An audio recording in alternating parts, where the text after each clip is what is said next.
Welcome to Leadership Reimagined, where game-changing conversations are reshaping the world of work. I'm Janice Ellig, the CEO and founder of Ellig Group, Executive Search Advisors, where we are reimagining search through our longstanding commitment to diversity, equity, and inclusion. I'm delighted to welcome Dan Springer, the CEO and director of DocuSign, who is with me today.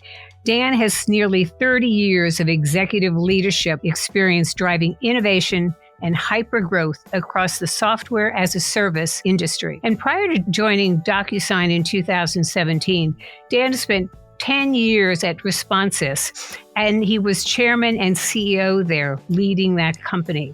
Dan began his career with McKinsey & Company and serves currently on the boards of DocuSign and UiPath, having been on multiple boards prior.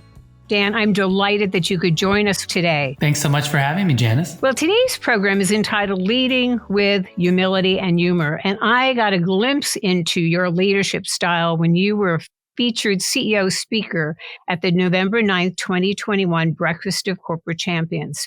The biennial event, as you know, where the Women's Forum honors companies who have achieved gender equality on their boards. And you spoke very openly about how your mindset about gender parity changed, having been at one of these events prior with Maggie Wilderotter, an honorary co-chair of the Breakfast of Corporate Champions. Can you tell us about the experience that you had and where you are today with regard to looking at gender parity on boards? Yeah, absolutely.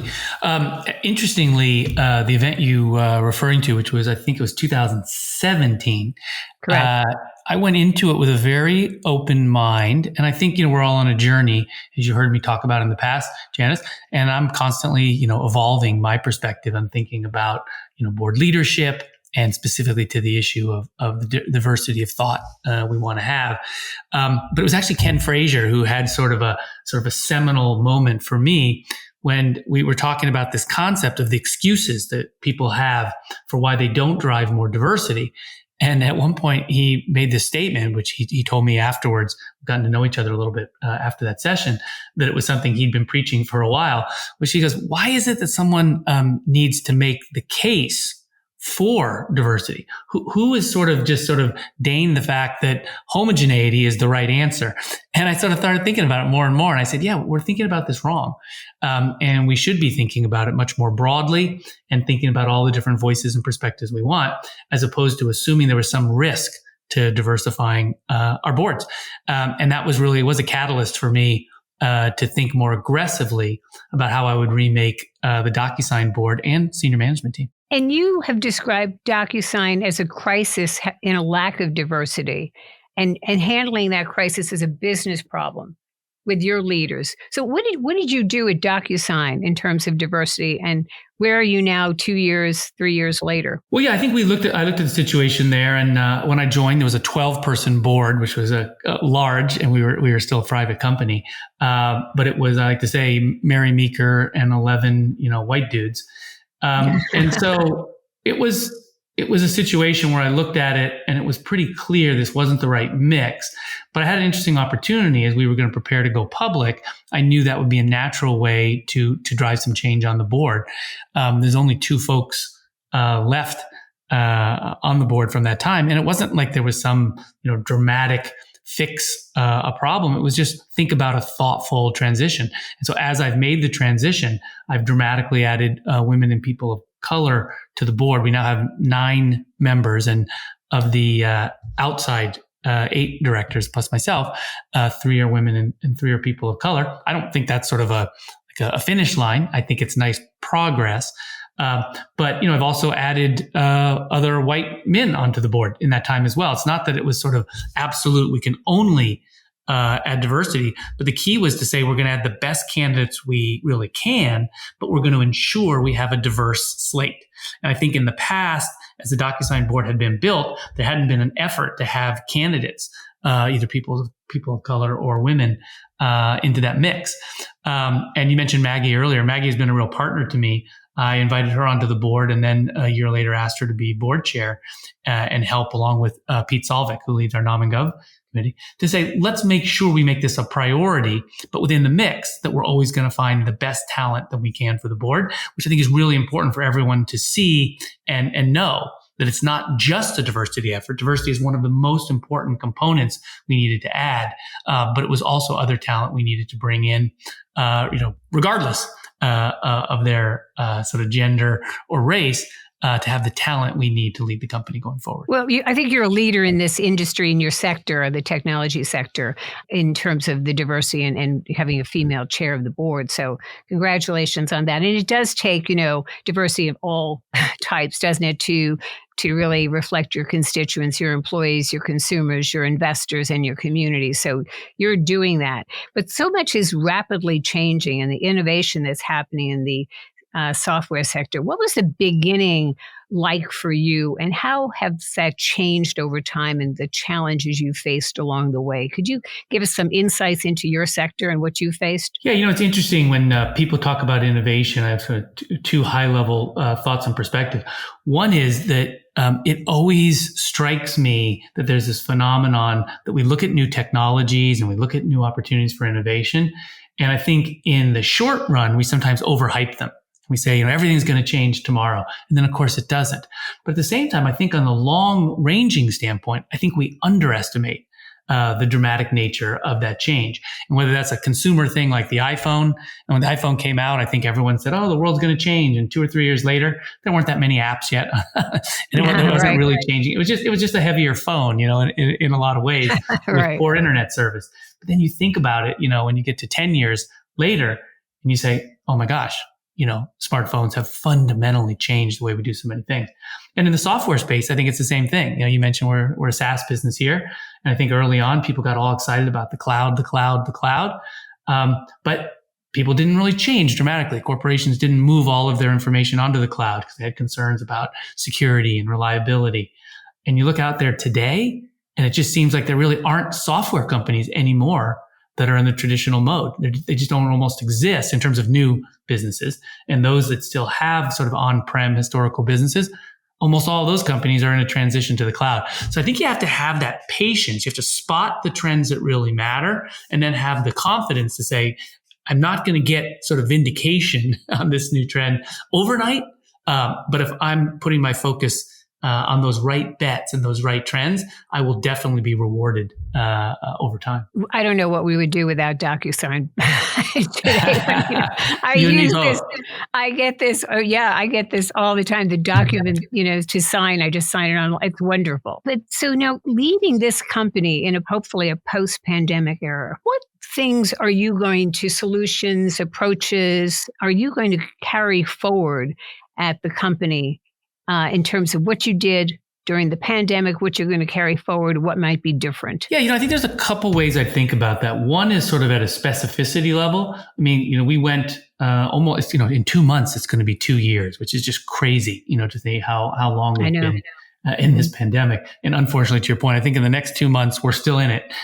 So I'm optimistic that this year will be a fantastic breakout year for us out of the pandemic, although I must admit I was a little bit more optimistic last year the same thing would happen. So I'm hoping we'll be right this time. But I think some of the things that we learned is we sent all the DocuSign employees home, March 2 years ago.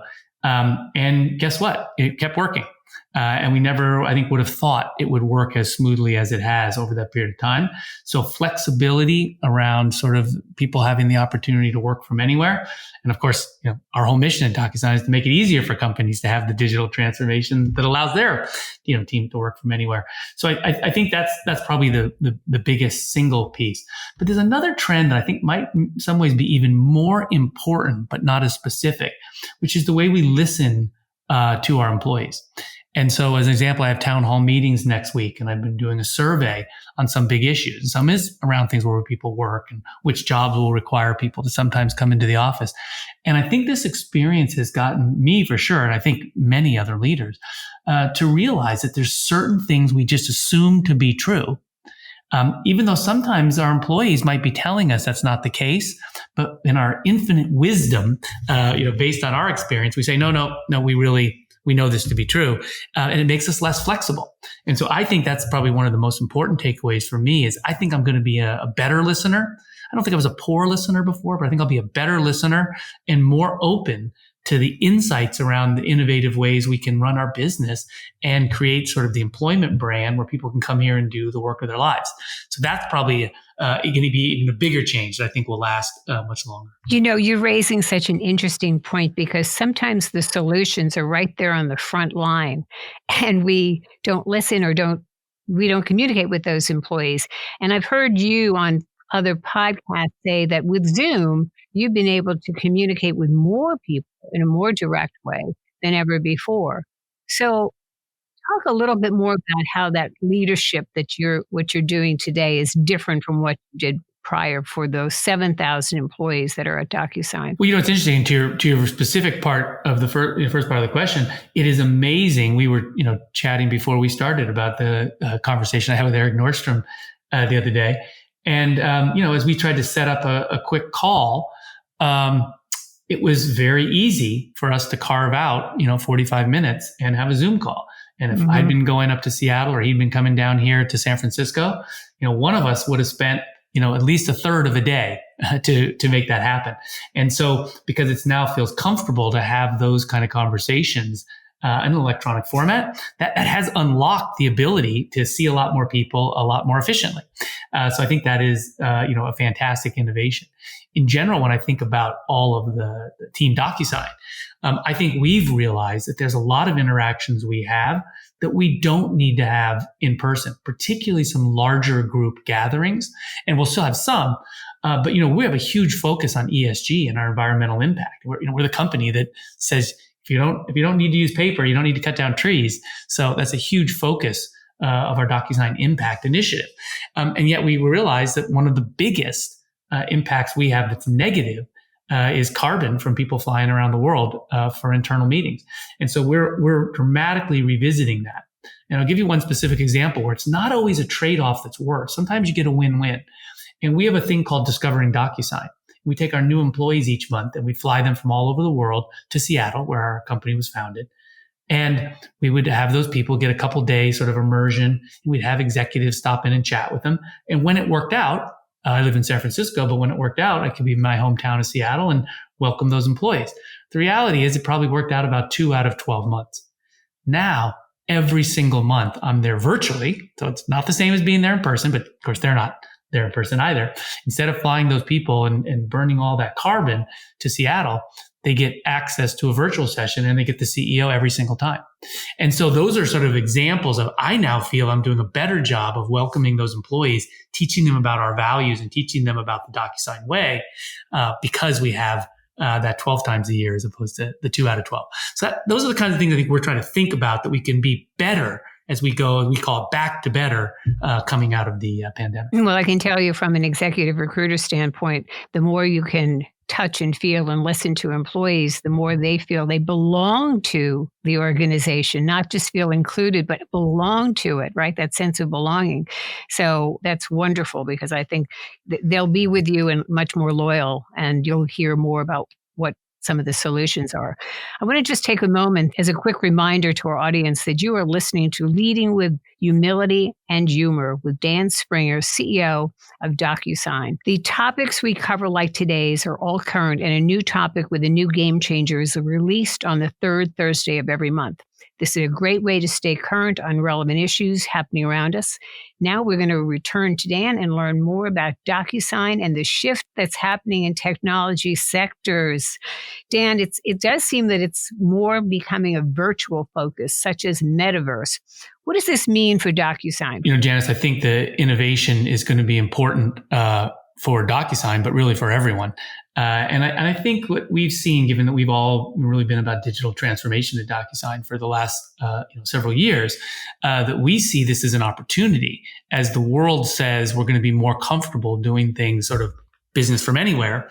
It allows people to leverage DocuSign technologies to make it easier for them to manage the agreements, and not just for the businesses, for the employees of those businesses and for their customers. So we think there's a real benefit from this. I also think it means we need to stay on top of the innovations. A specific example that relevant to DocuSign is blockchain and thinking about sort of W3 and how significant those technologies might be over time. And as we talked about earlier with some of these trends, it may be in the short run, they don't have a significant impact on our business. But I think in the long run, they're going to have very significant impacts on how our customers really run their businesses. So those are some of the trends that are happening. I think you're right that the virtual focus is going to really dramatically accelerate. With the evolution of the agreement cloud, how is the strategic direction of DocuSign evolving, and what other product capabilities can we expect to see that you can talk about in 2022, 2023, 2024? Yeah, so we're quite excited about the overall agreement cloud, vision. And I should mention,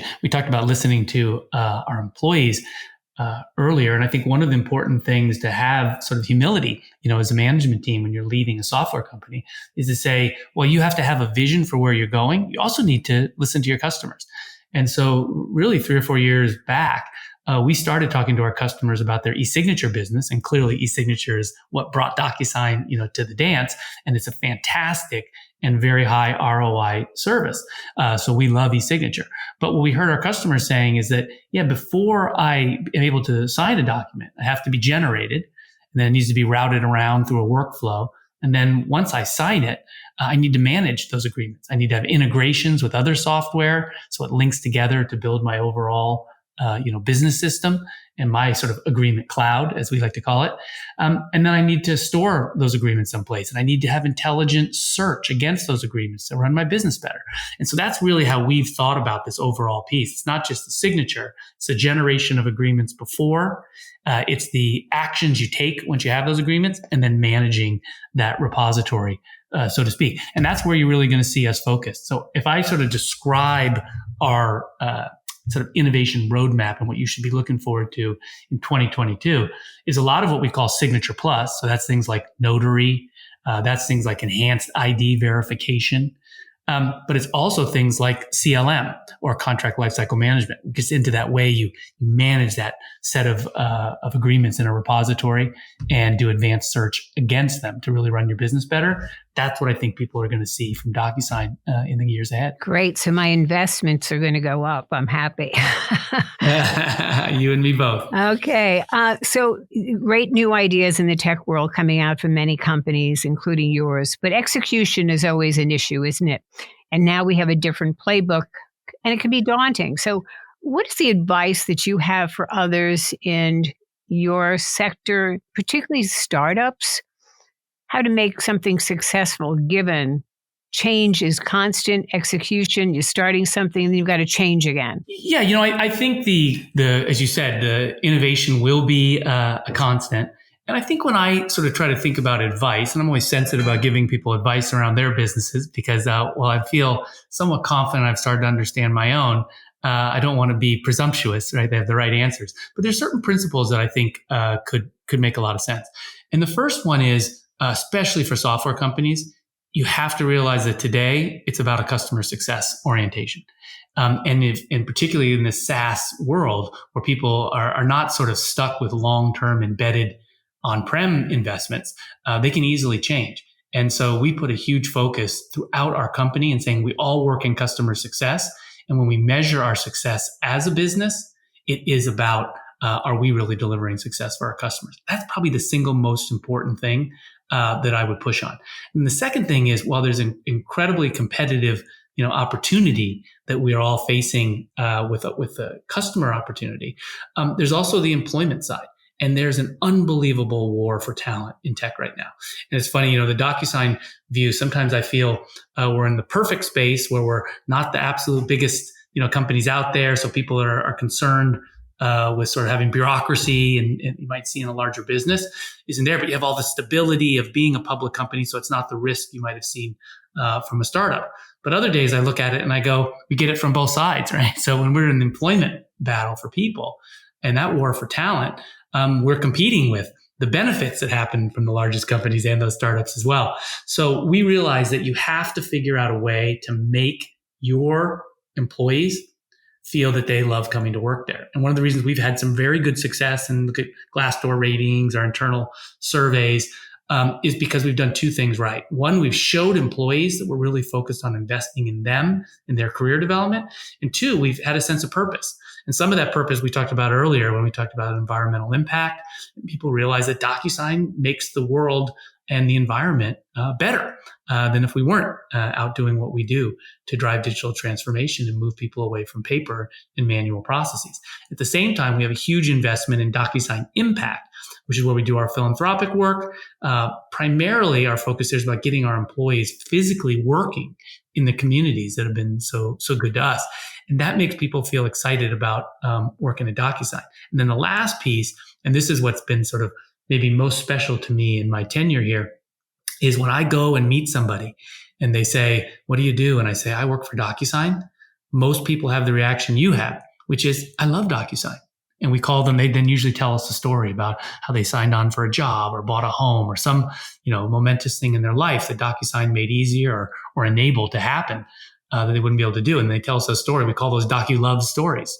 And it makes employees feel so good to know that not just our customers, but even the end users, sometimes that aren't even the ones that pay us, their lives are better because of the work we do. That's what helps us win that war for talent. That's wonderful. And, I often remember Warren Buffett says, "I never invest in companies I don't understand." Everybody understands what you do. Right? Well, understanding, Janice, I'll tell you, understanding can be good or bad. You referenced Responses earlier, and Responses was a fantastic company and a great run for me of 10 years. But when I used to meet people and I tried to explain Responses and how it was a marketing software tool and it helped people do fantastic targeted, email marketing, a lot of people would listen to me and go, "Oh, so you're the spam people." And I would say, "I think you meant to say permission-based email marketing." And they said, no, I meant spam. And so, it's a lot nicer when you tell people what you do and they say, "I love your company." I know. And people feel good. So let's talk a little bit about Responses. You were chairman, CEO. You spent 10 years. It was a cloud-based B2C marketing software space. You led the sale of the company to Oracle in 2013 for $1.6 billion. Yeah, $1.6 billion used to be I used to be proud of that. Today, I think that's a C round or a B round in Silicon Valley. But yes, at the time, that was a big win. Well, nearly $2 billion, let's say. Okay. Yeah. So, but following the sale, you took a 4-year sabbatical to focus on your family.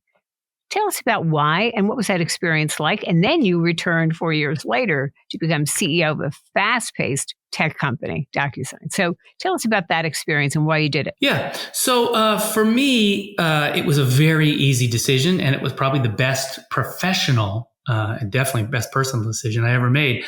I had unfortunately recently become a single father with two boys, and I was in a situation where I was not doing a great job being the CEO of a public company and a full-time dad of two boys, sort of middle school age.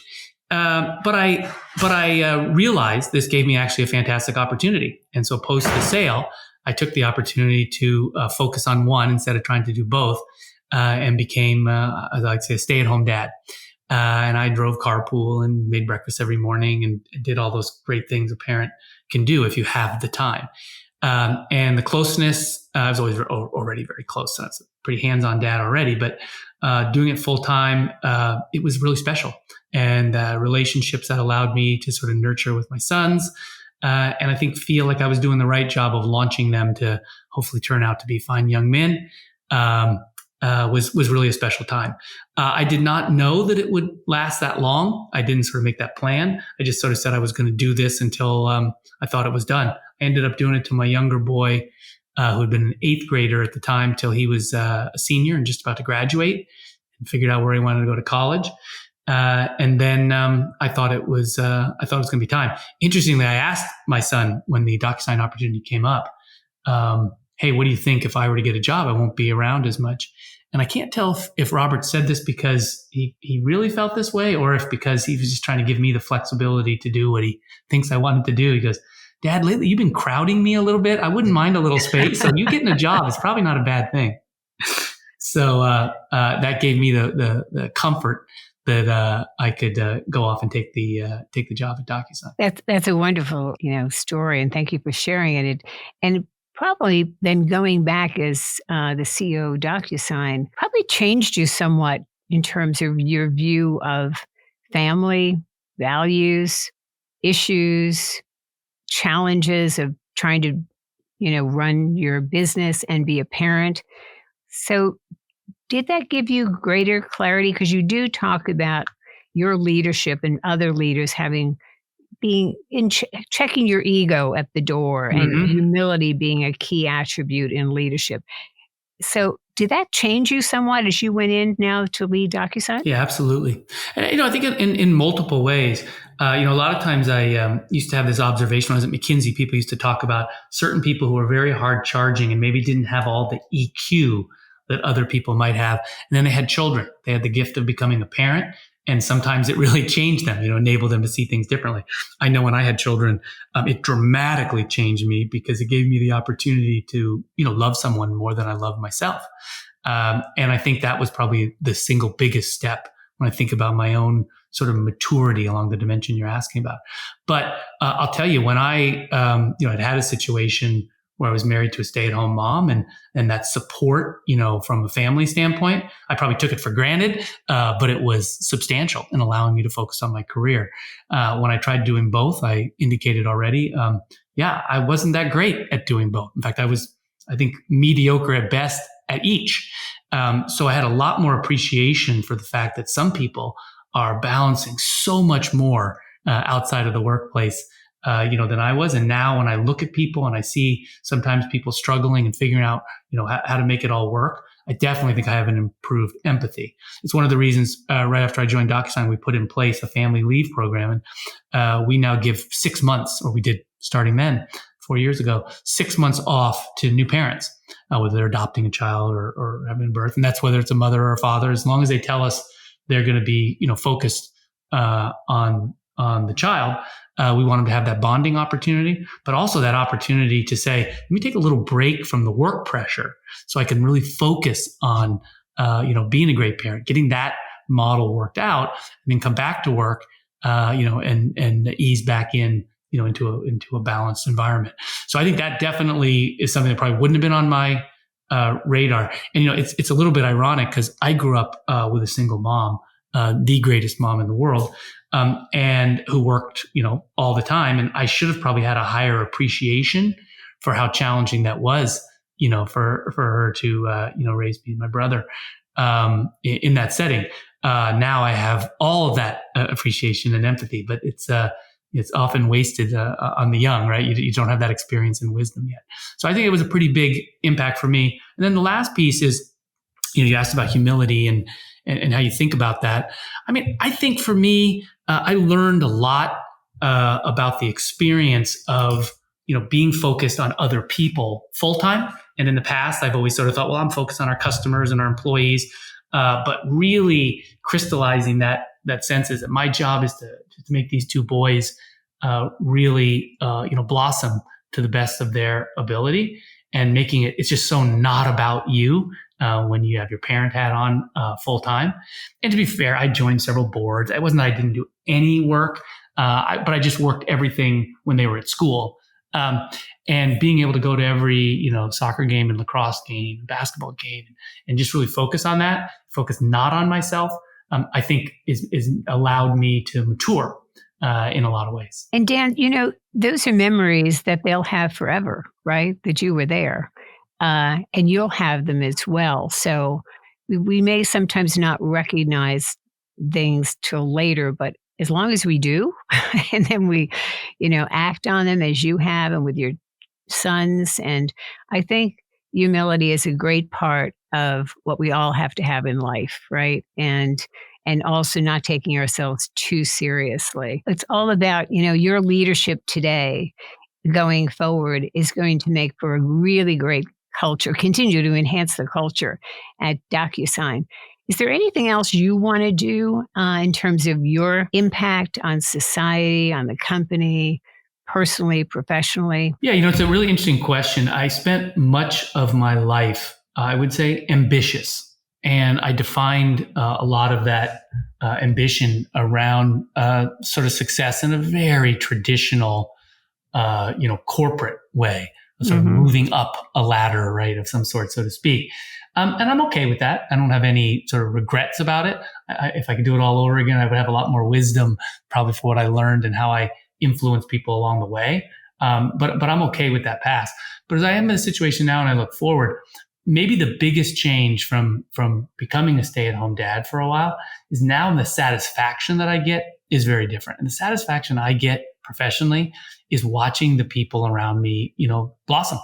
And when I see people at DocuSign and I look at their career trajectory and I look at the opportunities we've created and we'll continue to create for people to do more and take on more and push themselves to become better leaders, and better contributors to the company and drivers of our success for our customers. Like that is what amps me up. And I think that's probably what I will do. At some point I'll get, Silicon Valley will tap me on the shoulder and say, hey, old man, make way for the young folks. And I'll be okay with that when it happens. But at this point in time, it's a fun ride and I'm getting a lot of joy out of driving it. So I'm going to continue in this mode as long as they'll have me. You will be the same as you were at 24 when you're 94.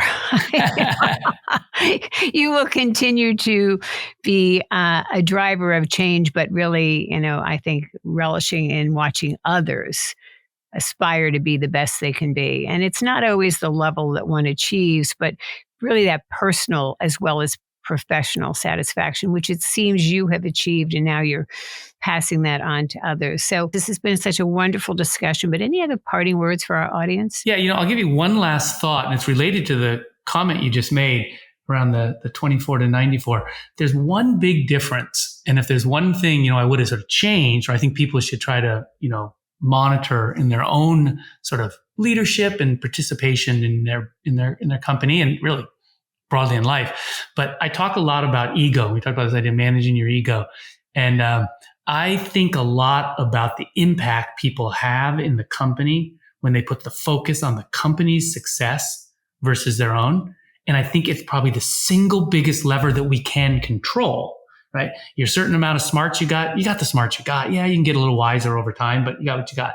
How hard you can work, you can control that. But there's sort of limits, to how much you can work effectively and avoid burnout.